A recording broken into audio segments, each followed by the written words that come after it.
As many of you know, I grew up in deep Appalachia. I now live in Atlanta, Georgia, and there are times where I'll tell my friends stories from what happened to me when I lived out there, and they're like, what? I already posted about my UFO story last year, and that video got to like 3 million views. But today, I'm going to tell you guys the story of when I was a kid and I encountered a skinwalker, or at least what I thought was a skinwalker. I hate long intros, so I'm just going to get into the story. The place I lived was a place called Jasper, Georgia. It's right next to LJ, and I lived in the place where the show Squidbillies was based on, and we have a Squidbillies shrine in our town center. I had a friend that I would stay with pretty often, and her family owned a 300-acre farm. And when I say family, it's just her and her mom who live there. And so they have like all these farm animals, and they have different parts of their land that you have to walk through trails in the woods to get through. Like, in order to get to one barn, you have to walk through the woods for like 10 minutes just to get there. So there was one day that I was sleeping over there, and we had been home alone all day. I was probably in 3rd grade when this happened. Some of you might ask why me and my friend were just like 2 3rd graders alone on this farm. And it was because my parents were getting a divorce, and so I needed a place to go, so I pretty much lived with this girl at the time. But back to the story. So my friend's mom was on the way home, but I guess there was like a lot of traffic, or she was running late or something. So she called my friend and she asked her if we could like go down to one of the barns and feed the horses before we went to bed. So at this point in time, it was probably like 8 o'clock. The sun was going down. It was about to be nighttime. You could still see the sun and the light when you're in the open field, but in the woods, it was like pretty dark. Like there was no sunlight. So my friend and I started walking through the pasture to the woods, and she had a flashlight with her. We got to the woods, she turned the flashlight on, and we started walking. We were walking for maybe like 3 or 4 minutes through these woods, so we're about halfway through the trail, and we're just talking about some shit and laughing. And then all of a sudden, my friend just stops talking, and like I was kind of just like looking at her, like as we were speaking. I wasn't really looking in front of me. And then she just like drops the flashlight and starts sprinting in the opposite direction, like back to the house. And so I was like, "You okay, Rebecca?" And because that was her name. And I turn and I see her sprinting, and the flashlight was just like on the floor in front of me. And I was like, what the fuck? So I turned back in front of me, and I just see like maybe like 10 feet away this gigantic like white figure. And I didn't look at it for long, but just like the sheer height of this thing, whatever the fuck it was, scared me so badly that I looked at it and immediately was like fight or flight mode. Like I felt danger. So right when I looked at it, I turned the other way and fucking booked it. I was running faster than I'd ever ran before.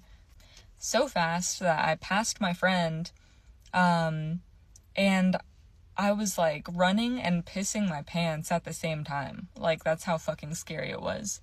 And so I ran all the way back to her house, and in my brain I was like, what is the one place I can hide right now where no one will find me?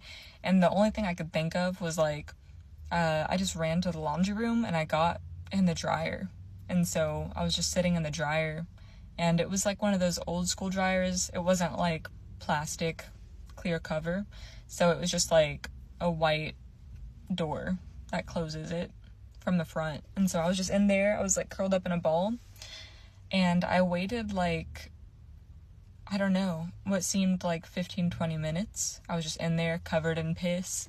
And eventually I thought that whatever the fuck was in the woods had like killed my friend, and so I was just crying, and like I was freaking out, but I was also terrified and didn't want to die, so I was just sitting in there.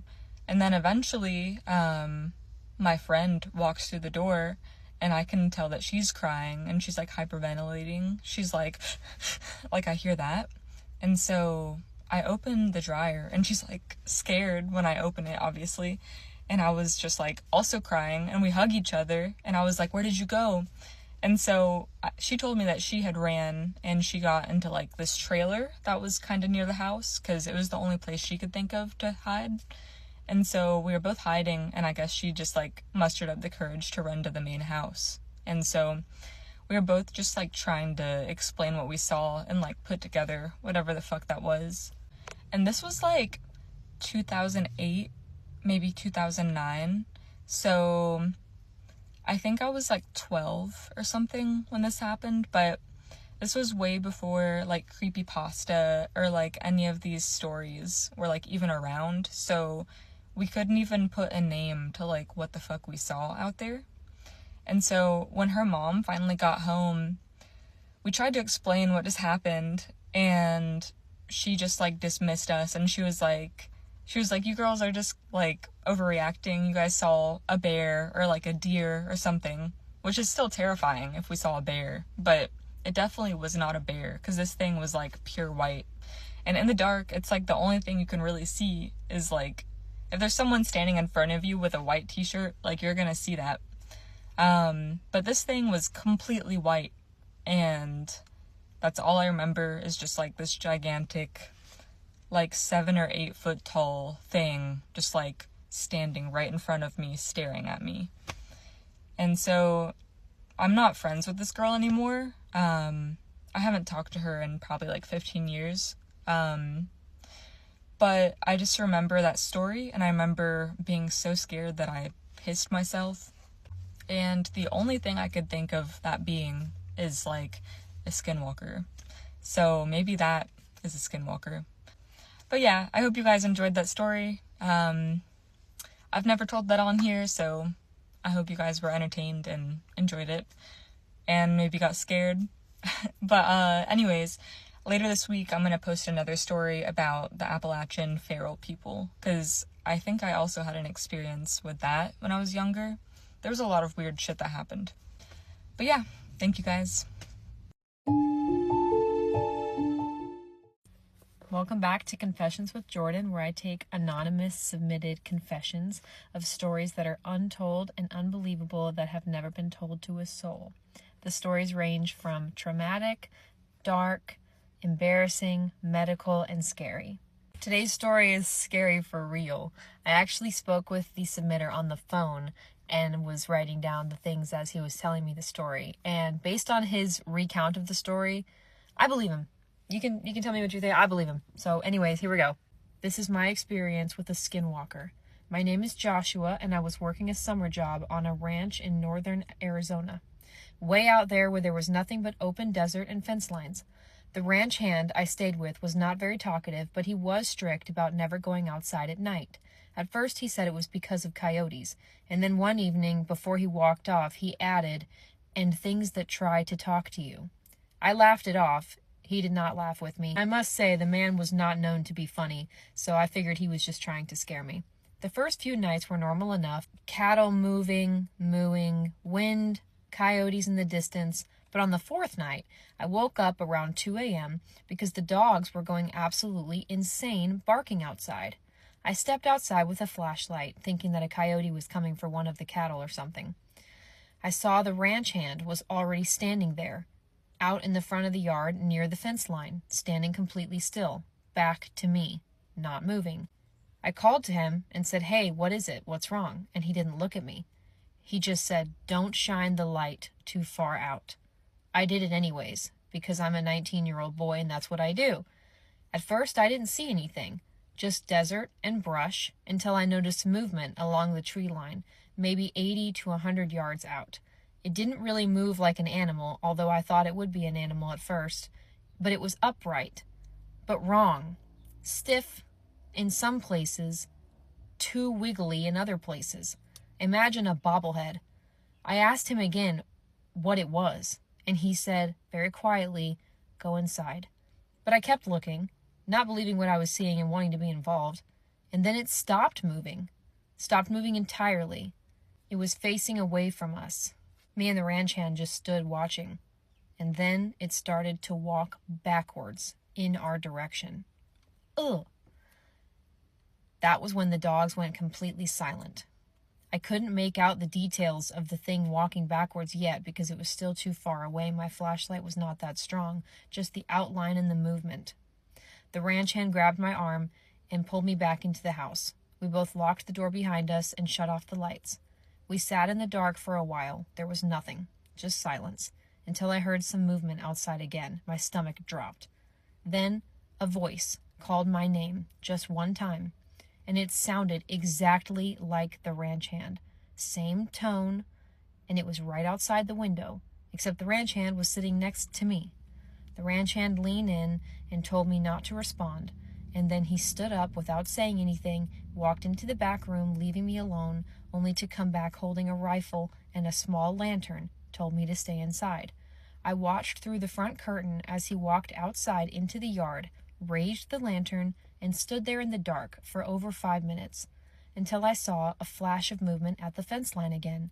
There it was again, except it was closer now, and it was facing us. It looked like him, same height, same posture, same clothes, but his face was shadowed. The real ranch hand raised his rifle and fired a single shot into the ground between the two of them.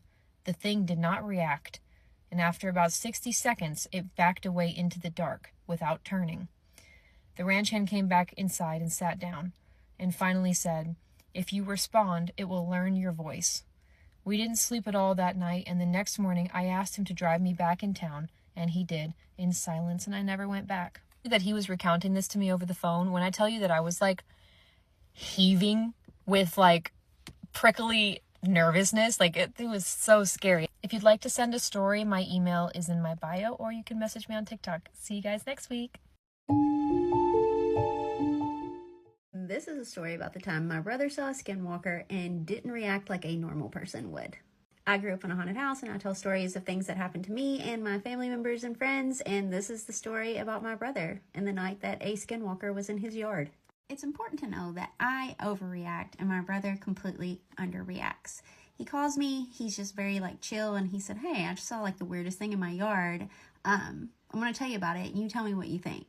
So I'm like, "Okay, what'd you see? What was it?" And he said, "Well, there was a helicopter flying over my house," which is normal. That happens a lot around here. And I said, "Okay, yeah, and he said, "Well, they had the spotlight out, and they were shining it on my front door." It was weird. So I go to the front door, and I'm looking at them, and they're looking at me, and then they just kind of circle around a little bit, and then they leave. So I figure that something must be outside if they're out there, circling, what were they looking for? So now he's got my attention because I'm like, what were they looking for? He lives out in the country, but not way out in the country. He lives on a main road, right? And he has neighbors and stuff, but it's kind of out in the middle of nowhere. So of course he takes his, when he goes outside, right? Well, it has a light on it. So he said he's scanning around looking when he lands on this thing. What kind of thing? I don't know. It was weird.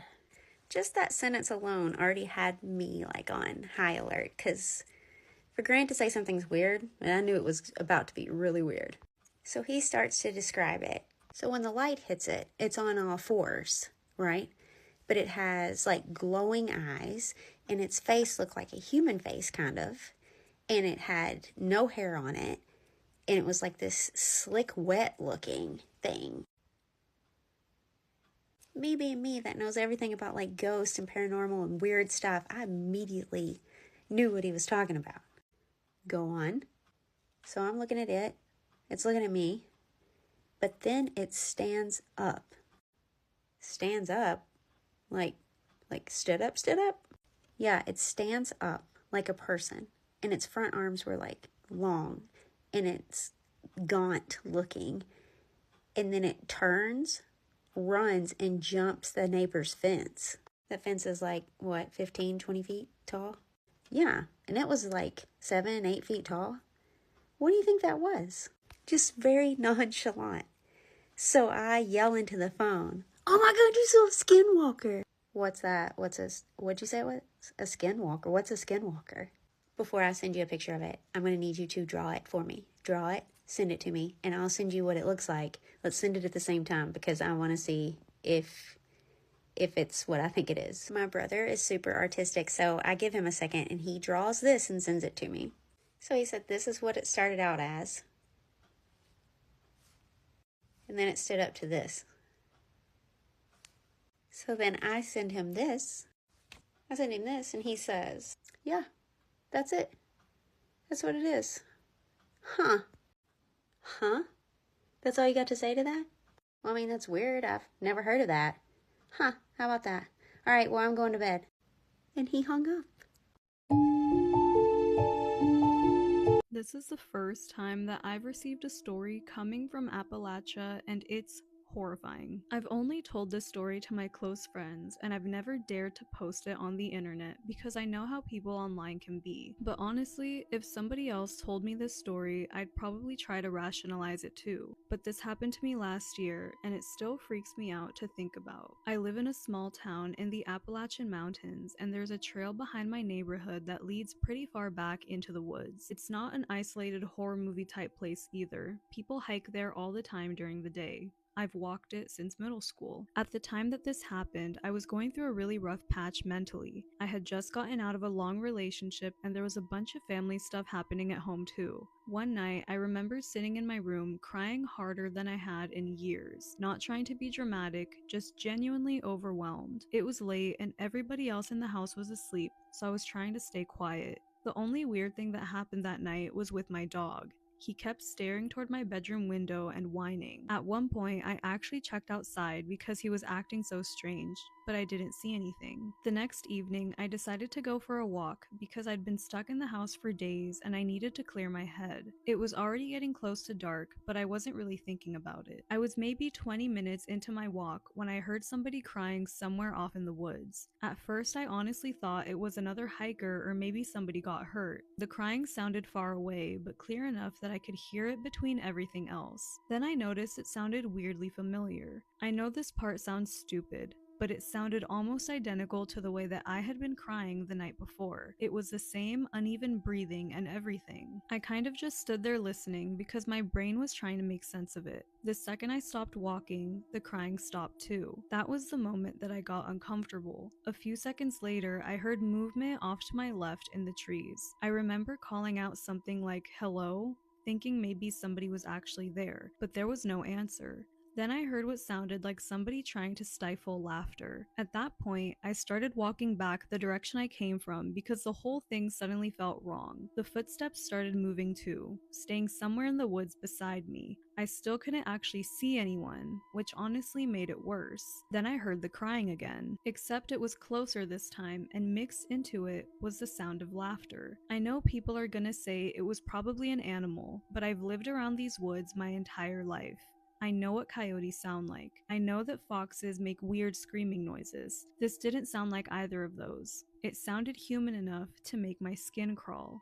I started walking faster, and whatever was out there started moving faster too. Every time I sped up, I'd hear movement keeping pace with me through the trees. Then I heard what sounded like my own voice say, "Hey." That's what scared me more than anything. It wasn't aggressive or screaming or anything dramatic, it sounded normal. I immediately started running after that. And this is the part that I still can't fully explain. The farther I ran, the closer the sounds felt. I could hear footsteps moving through the woods beside me, and the laughing got louder and more erratic. At one point, it genuinely sounded like multiple people laughing at once. I glanced toward the trees one time and saw something moving low to the ground between them, but it disappeared too fast for me to really make out what it was.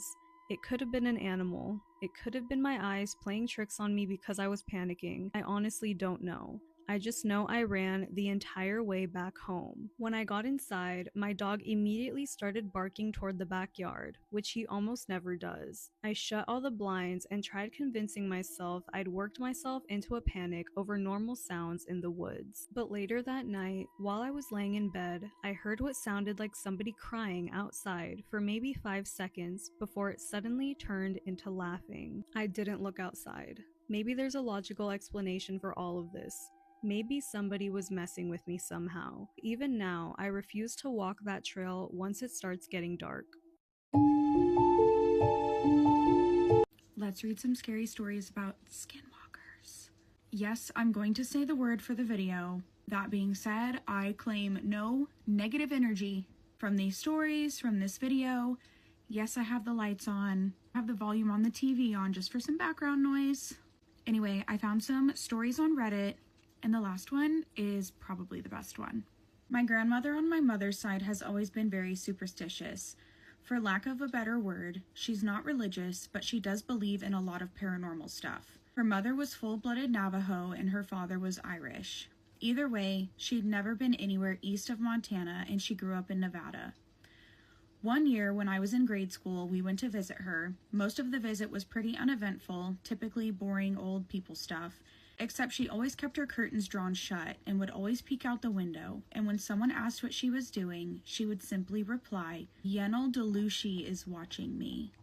This went on nearly for the entire visit, until a few days before we were due to leave.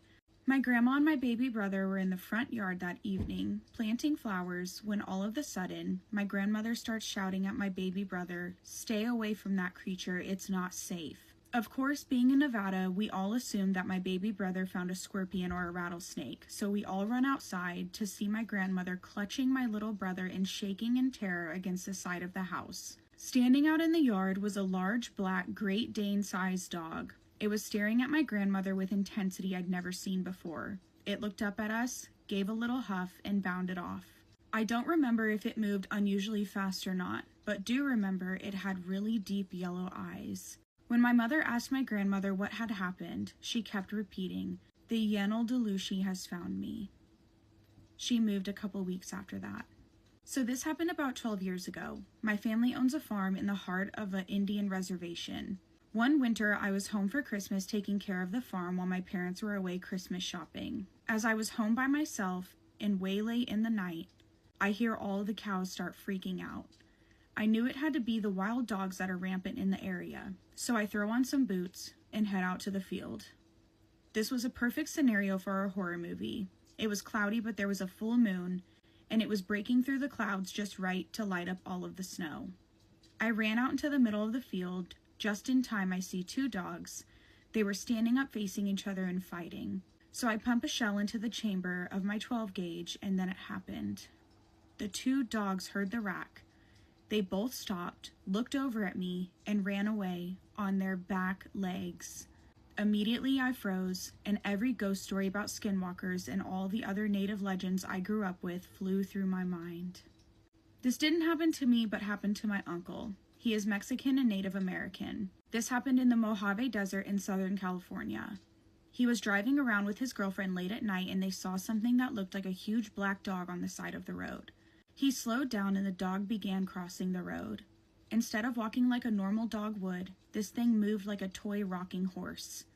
He said it stopped in the middle of the road and stared right at them, and its eyes had a red glow. My uncle is the most badass person I know, and it scared the crap out of him. Back in 2019, I went on a missions trip with my old church's youth group to Montana. We went on a Native American reservation for 2 to 3 weeks. It was right before I started my freshman year of high school, and everyone was around that age, and it was getting close to sundown, and we had decided to play manhunt. The area of the reservation we were on had an open field that was surrounded by the woods, and I decided to go as far as I could. I was hiding, and I heard one of my friends who was on my team calling my name.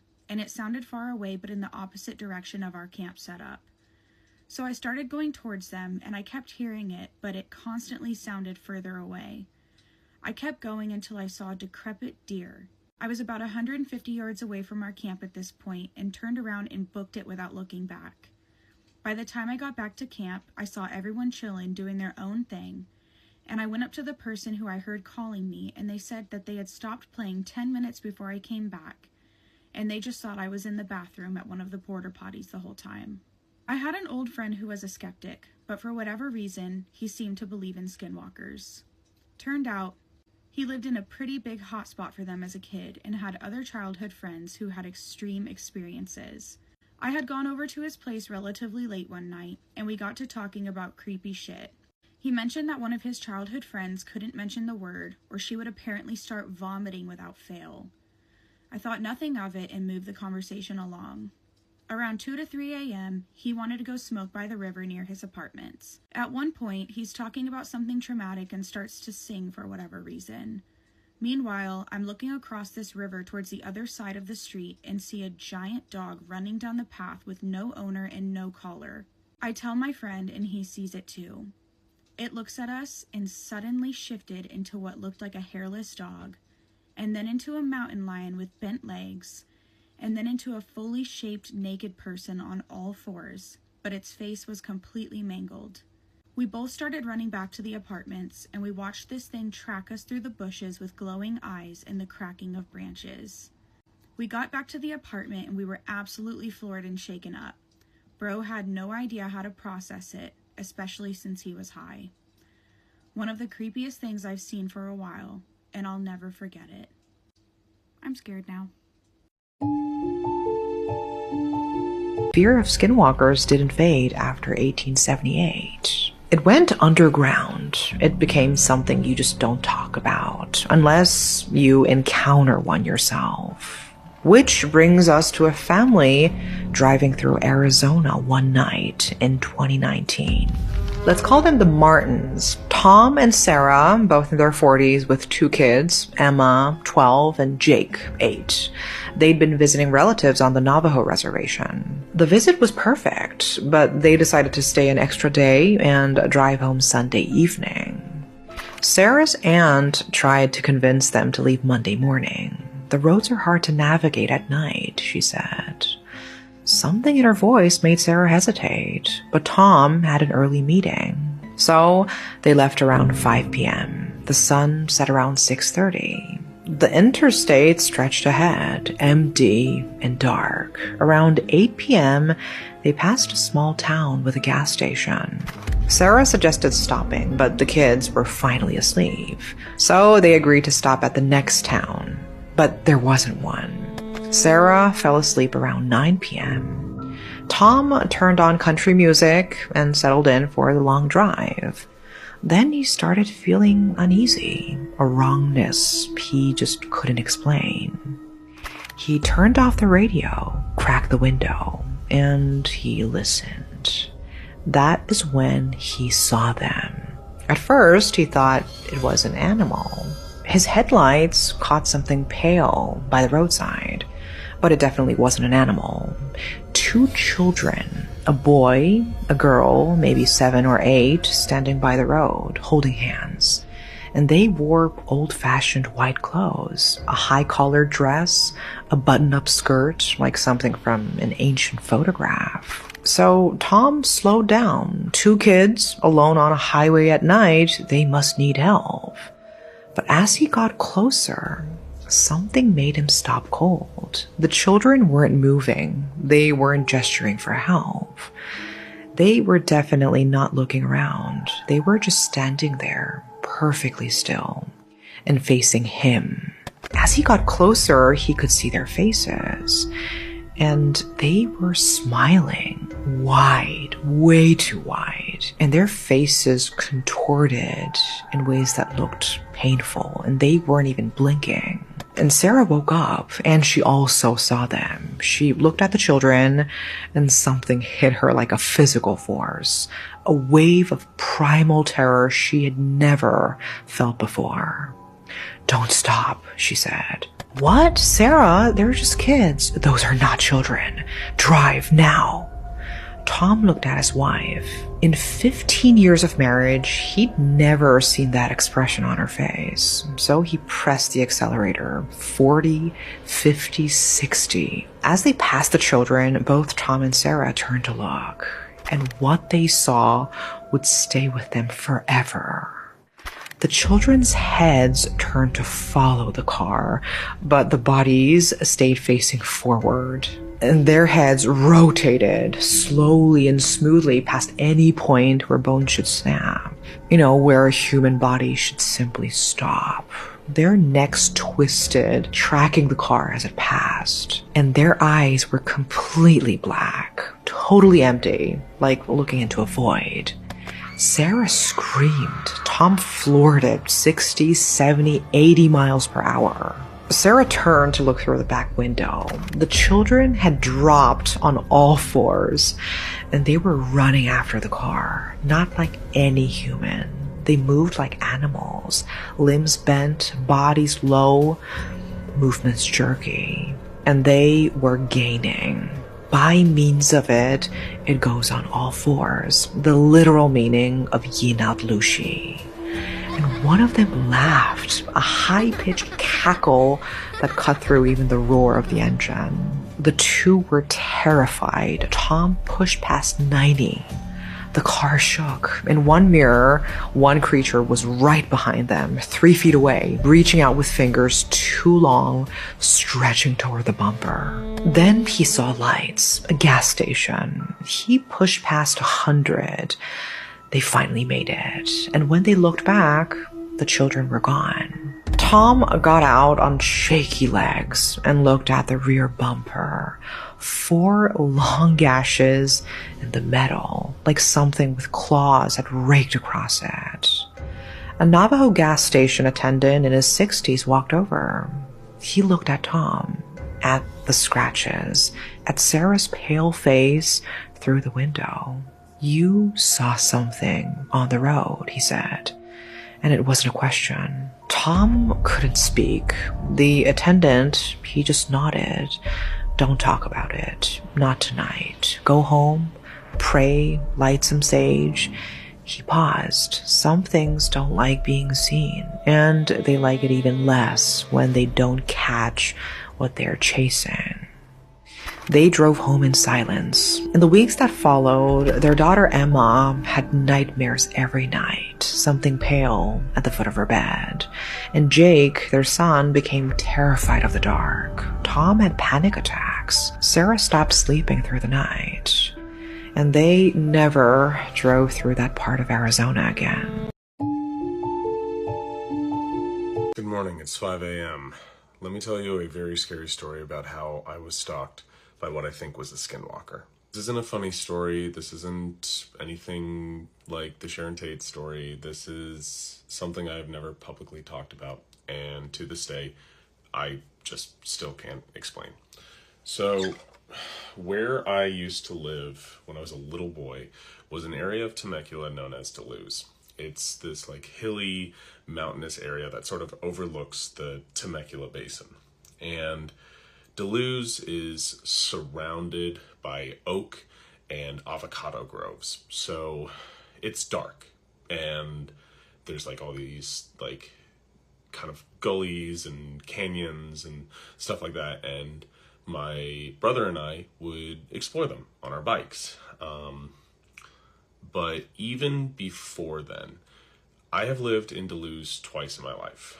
Once when I was a little boy from like the ages of like 0 to 5 to we moved, and then I was there from like ages 10 to 12. Anyway, so the first time in Duluth, something that just I've never been able to explain, and this all kind of factors into the same thing. When I was a little boy, in the first house that we lived in, we lived on acreage. Like, we had a couple acres deep in these groves. I called it the big house because it was just a big white house. And so I would always hear voices in the trees. And I was like a very precocious young child, and so I would talk to them. But they were talking to me in a language that I never understood. I never could figure it out. And when we started to explore the property more, as my brother and I grew up, we found arrowheads. There was a little creek that ran next to the house, and we found arrowheads and like artifacts. And so like there was also this like giant stone in the backyard, like deep. And it had these like holes, like where someone would take like a stone and like grind like corn. But I could never get over the fact that whenever I would be by myself in the backyard, I always felt like I was being watched. And so one night when I was a little boy, I asked my dad in the middle of the night to walk down to the kitchen with me and get a glass of water. And we had this really big plate window in the kitchen, and staring back at me were these giant orange eyes. And I have never been able to, like, describe the fear and the dread of seeing these unblinking giant orange eyes. It was probably an animal, honestly, but you can't rationalize that when you're like 4 or 5 years old. Even now, whenever I have nightmares, I genuinely see those orange eyes. So that's sort of the first part of this story.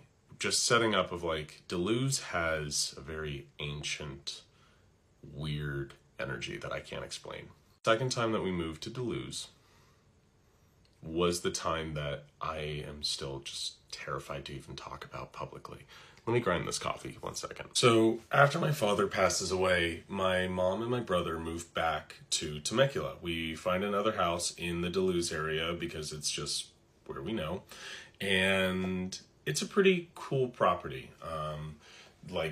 I have neighbors now, like kids my age and that I can hang out with. I really like this place that we live.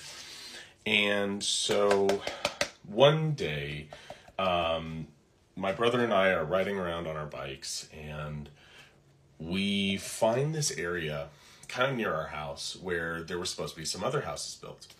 And in this grove of oaks overlooking a canyon, there is a tree house. And we freak out. We have always wanted a tree house of our own. And it's very clear that this has been abandoned, like years and years ago. The wood is kind of rotten. The everything is sort of like dilapidated.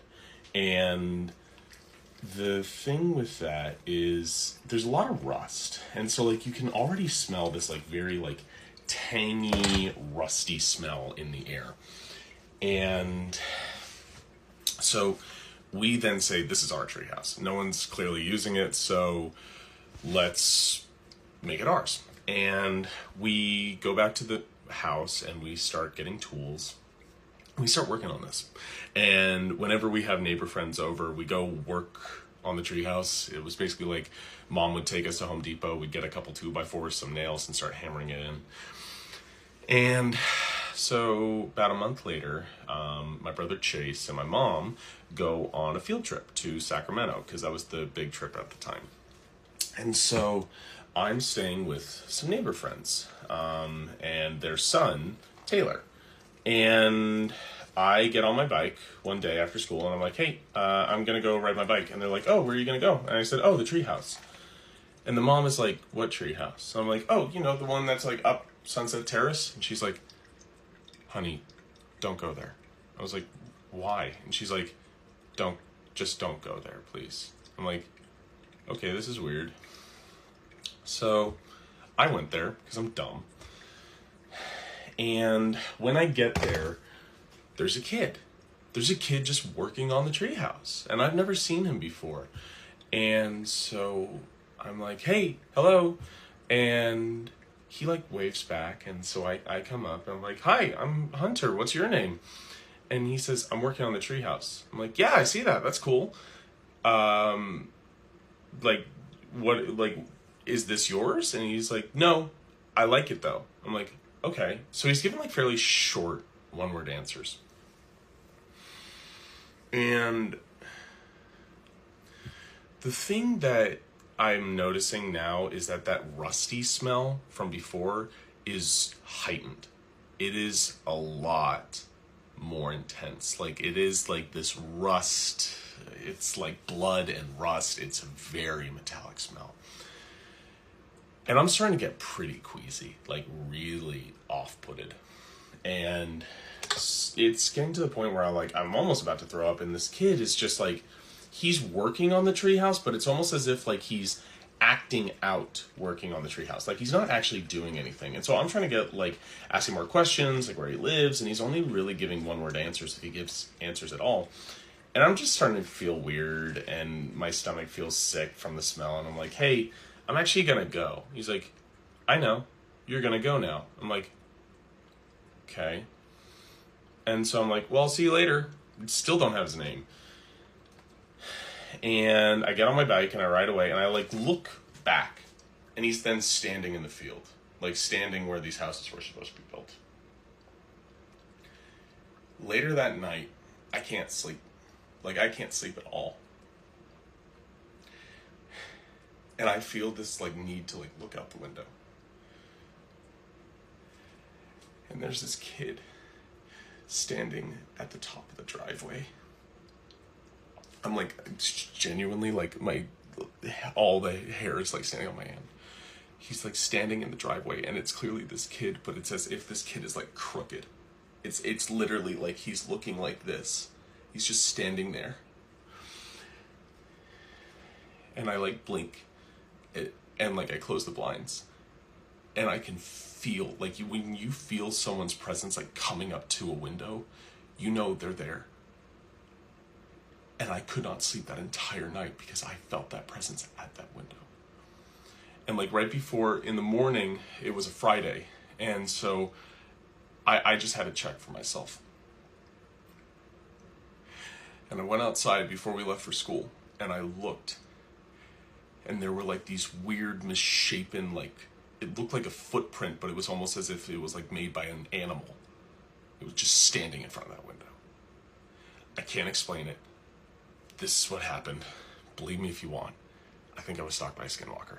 All right, bye. An Appalachian skinwalker is much different than the Navajo skinwalker. Okay, the first difference is that a Navajo skinwalker, right, is conjured up by a medicine man, whereas an Appalachian skinwalker is conjured up by a witch in the Appalachia who uses black magic. The other big difference between the Appalachian skinwalker versus the native skinwalker is that the Appalachian skinwalker tends to take the form of objects, and a lot of time almost just comes as an invisible force that calls out to people or follows them, or for instance, the Bell Witch, right? It wasn't a witch going after that family. It was a skinwalker that was conjured up to harm and, you know, terrify that family. So I got a story for you. This is a true story now, and I'm going to show you a picture as well. So there's a man named Donald. Donald was an avid hunter and trapper. He lived near the North Carolina-Tennessee border up in the Appalachian Mountains. And one day, you know, he's out hunting and he's in the middle of the woods. And he set up, you know, in this deer stand. And he'd been out there all day, you know, and he's, you know, had been hunting for the whole week, so he was getting tired. He falls asleep and dozes off. Well, when he awakes, it's now nighttime and it's gotten dark. And as he's adjusting some things in his tree stand, all of a sudden, whoosh, he hears this loud thing move over the top of him through the trees, you know, like it's some kind of large bird or something. And he thinks it's odd because, like, you know, he hasn't seen, you know, birds that big in that area. But then once again, whoosh, right, this big thing just passes over the top of him through the trees and it's shaking all the branches. And then again, you know, a third time. So, you know, he gets down off his tree stand and is like, okay, it's time to head back to camp. As he starts, you know, walking this trail back to camp, all of a sudden he hears something, you know, say, Donald, Donald, hey, Donald, come play, you know, and this voice is just keeps calling to him. And he, you know, it's like freaking out. He's terrified. So he takes off running, and he's running as fast as he can. And all of a sudden, boom, he trips and he rolls. And he realizes he just tripped over this root that is sticking out of the ground. And when he looks up, he notices this big, eerie-looking tree. And, you know, it has no leaves on it, but it has branches that almost look like hands, and it looks like it has a face. And this tree starts staring at him and opens its eyes, and he can see that this tree has taken some kind of physical, like humanly form, and it starts reaching its branches down, and it grabs Donald, and it picks him up, and is shaking him and whipping him with the other branches. Well, Donald still manages to hold on to his rifle, and he just starts firing at the tree, and he manages to hit one of the branches that was holding his leg, and it basically breaks, and he falls to the ground. So he runs back to his cabin and he gets inside and he locks all the doors. And all night long, he can hear the tree lashing at the house trying to get in. And the next morning, all is calm. But he notices outside, there's the tree. It has moved. It's next to the cabin. And he manages to take some pictures which actually show the face in the tree. And this is the picture that Donald took. Let's read another scary Skinwalker story. I decided to join my bestie Karen for a 3-day stay at her grandmother's place on the res. Her grandmother lives near a place called Tuba City, Arizona, in the middle of nowhere but surrounded by rural homes. We go to college together, and I was kind of interested to know about Navajo tradition. The first day we stayed, it was pretty chill, nothing out of the ordinary, but then her grandma said that a stray dog came out of nowhere and wouldn't leave. To me, it did act kind of strange and was ugly looking. Black, shaggy coat, looked like a mix between a German Shepherd and a lab. That night, we were watching a movie in the living room with the curtains wide open. Grandma was in the kitchen cooking dinner, and we were watching a movie. Next to the window is a medium-sized bookshelf and where DVDs are kept. Karen went to put back a DVD we had just watched, but she freaked out because that stray black dog was staring at us through the window, standing on top of the wood box outside. Not something normal dogs do from my point of view or hers. The other dogs seemed to stay away from it. Karen opened the door and yelled at it to get off the box. It ran off behind the shed. We went to Tuba City to get some groceries, came back to the house. The dog was nowhere to be seen, nothing unusual. Grandma went to visit some people, so it was just Karen and I. About 5 o'clock, we heard someone trying to open the door. Both of us looked outside since there had been no car heard and no dogs barking. Looking out the living room window to the door, and there was the dog trying to open the door with its paws. 2 paws wrapped around the brass doorknob, standing on its hind legs. I thought that was weird, but wasn't really freaked out. Karen was, though. She opened the door and chased it off. Grandma came back later, and Karen told her what happened. Grandma didn't like what she heard. We got ready to go to sleep. We slept in the spare bedroom since it had 2 beds. One window with curtains, open just a little. We turned off the light, but there was a sound coming from on top of the roof. Pitter-patter footsteps and scratching sounds and panting. It then sounded like it jumped off onto the large plastic water barrel they had. At first we heard what sounded like barking, but as it grew louder, the other dogs seemed to be barking at something also. But all of a sudden, something was running around the house barking, and it was no dog. Nope, it wasn't. This barking sounded human, a deep male voice barking like it knew that we knew that it wasn't a dog. Karen decided to open the curtains to look out. There was the stray dog on its hind legs looking into our bedroom, but this time it stunk. And what I thought were 2 black holes in the neck, another pair of eyes twinkled, and the paws were deformed looking hands with overgrown, somewhat thick and sharp fingernails. Again, both screaming and shutting the curtains closed. Grandma comes running through the door, and she sees it. First thing she did was grab ashes from the fireplace, load 3 shells into the shotgun from under her bed, bless herself in Navajo, and went outside to shoot it, yelling in Navajo about how the thing wasn't welcome there and to get the hell out of there for it to go linger somewhere else. Them both being traditional, the next day they called a medicine man to come over and put cedar in. He prayed over everyone with cedar smoke and an eagle feather, blessed the place. He made us eat bitter herbs called eagle's gull or something like that, and gave me an arrowhead. Apparently I needed to carry one for protection and a little pouch called corn pollen. Seems to work pretty well. The medicine man said that the dog was a skinwalker, which in Navajo is a long word, but I call them yoshis. The body of a stray dog, which was unalived by the skinwalker, made an illusion so we wouldn't know it was a real dog. He also said that yoshis tend to harm people by using some sort of human bone straw to spit at someone. Doctors can't detect it, but the medicine man that day pulled a piece of human skull out of Grandma's right shoulder, pretty big, about 2 inches long and 1 centimeter thick. It was real because we watched him pull it out of her. That was intense. This is one of the stories that I included in my podcast episode that comes out tonight at midnight. So if you want to hear more spooky Skinwalker stories, be sure to listen to my podcast tomorrow.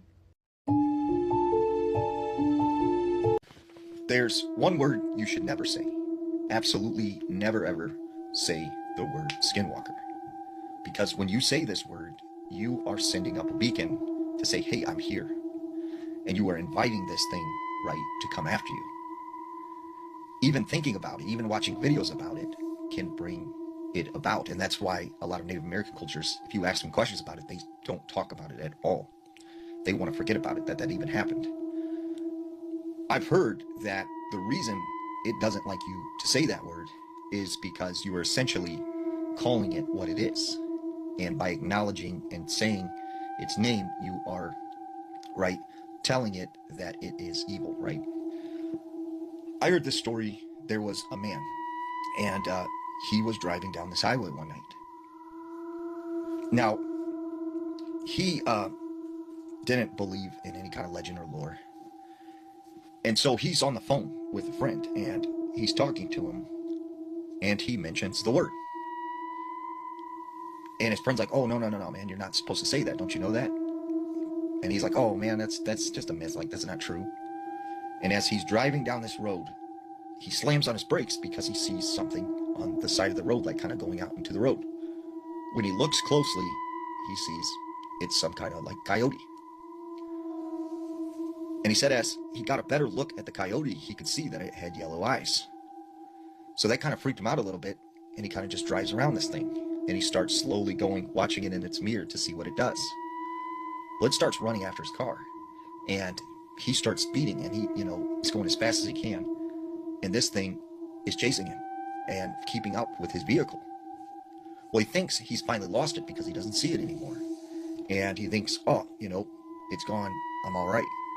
Well, when he makes it home, he gets out of his car and he notices in the woods by his house that there's a coyote, like, moving around in the woods.